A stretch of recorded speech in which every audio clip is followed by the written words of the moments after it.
It's my pleasure to give the concluding and closing remarks of this inspiring 2 days conference and expert meeting. The last of a series of 5, which in fact makes it extra exciting now to close this meeting and extra special. The topic of this meeting was intangible cultural heritage museums and cultural policies, and what we have been trying to discuss here is the last chapter of a range of topics connected to intangible cultural heritage and museums. Diversity, participation, urbanized societies, innovation, and now cultural policies. And the topic of cultural policies, I think, encompasses all the earlier topics, which makes this meeting special and gave it also an extra flavor. And it was not just that, we also had the policymakers here from our 5 participating countries. The players were amongst us and helping us to understand each other's cultural policy position and learn from each other.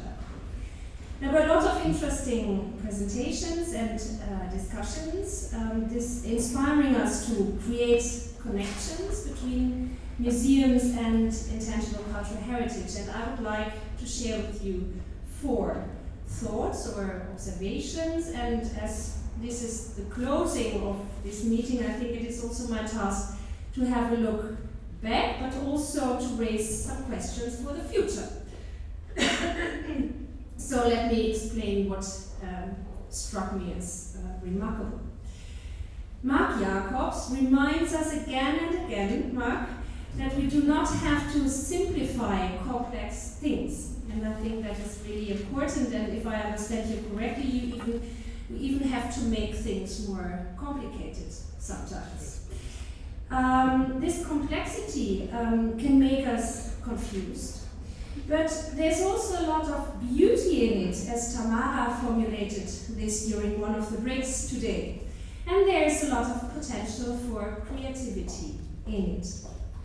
But sometimes we just simply did not know or do not know how complex and complicated things are. This is, I think, the case with the cultural policies on the different levels. Several presentations gave important detailed insights during this conference and expert meeting.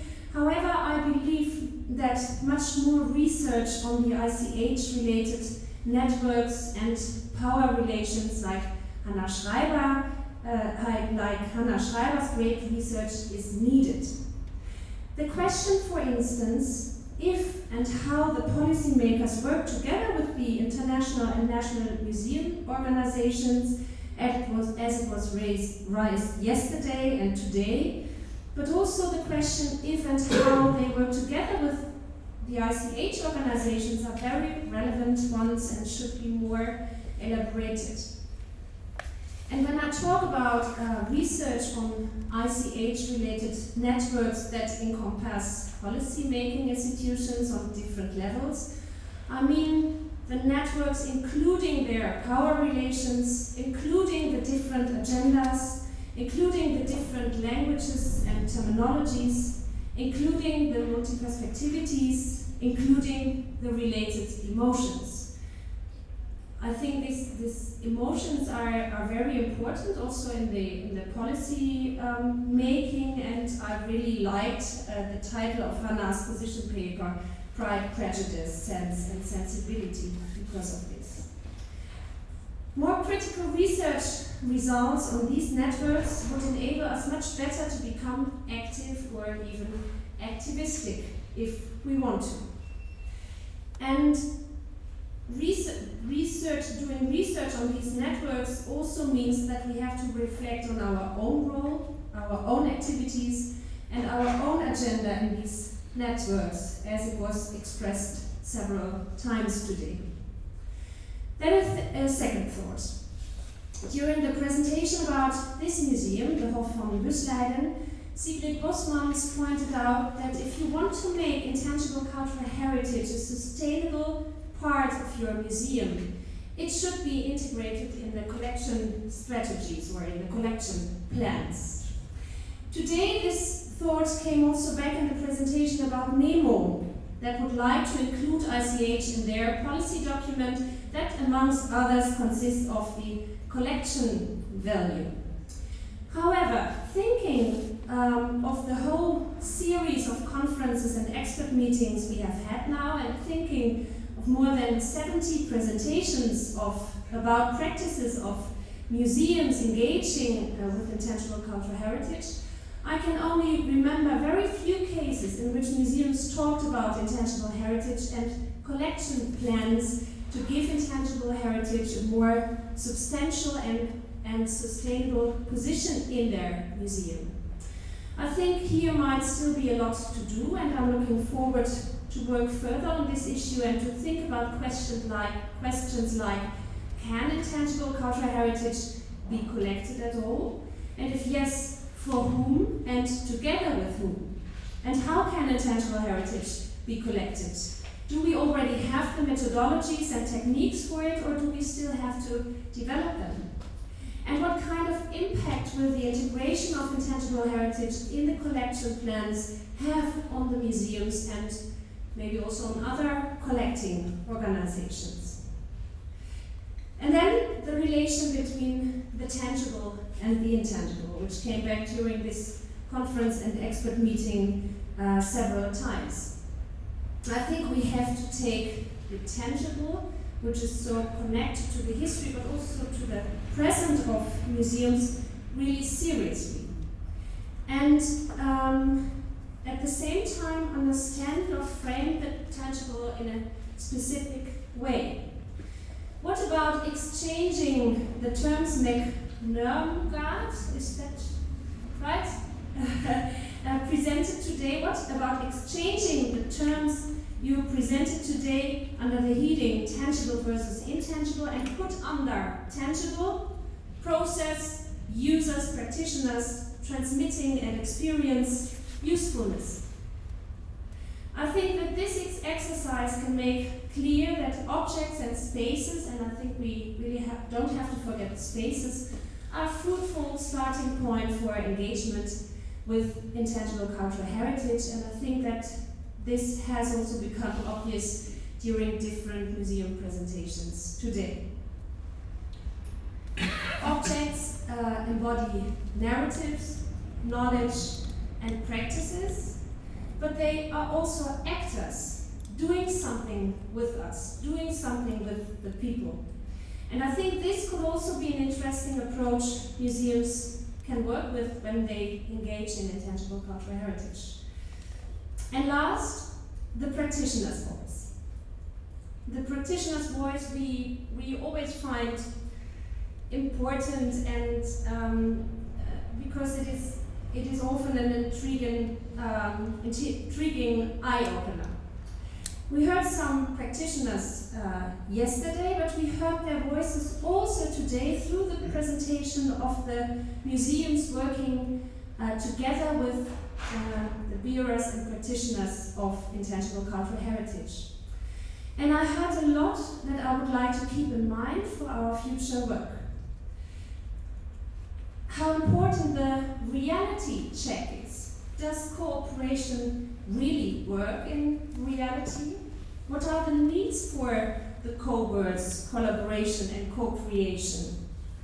We have heard that awareness must be raised about the concerning intangible cultural heritage and about the museumability. I heard that word yesterday and I found it very nice.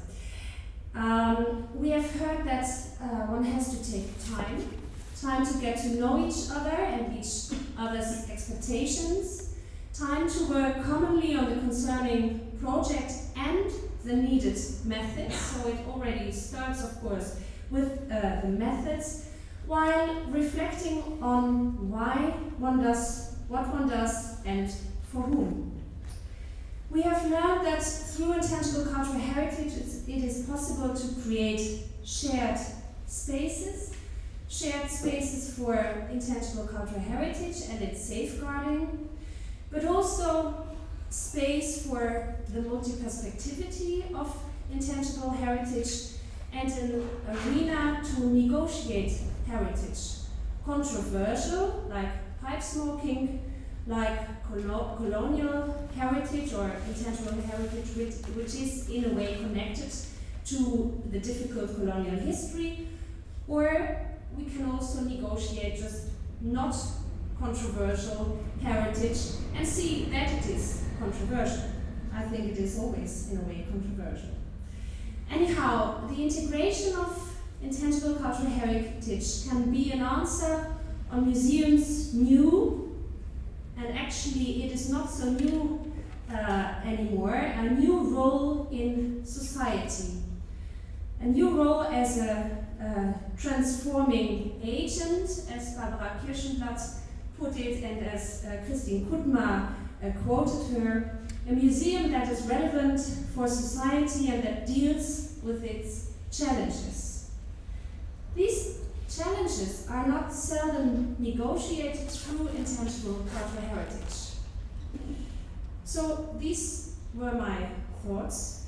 From this and the other 4 conferences, we gained a lot of knowledge on how museums can engage with intangible cultural heritage and why it is relevant to museums, to bearers of intangible cultural heritage, and to society to do something together. As you know, this knowledge we have gained will be used to develop a handbook and a toolbox. And these will be presented during the February meeting in 2020, and I'm really looking forward to see you back there. For now, I would like to thank you all for your contributions, for being here, for taking part in the workshops. Jasper Fischer has guided us through the workshops during the whole IMP project, so thank you very much for this. Very special thanks go to the hosting museum, from Gesteide. I don't know if there is somebody still from the museum. Okay, then we will say it later. We will, I think, meet the colleagues tomorrow or tonight. Then a special thank to the workshop Intangible Heritage and Mark Jacobs from FARO for the organization of these wonderful 2 days. Evelyn Schegers, you really have done a tremendous job in taking over Kia's work, so I think this is why you deserve a very warm applause from us.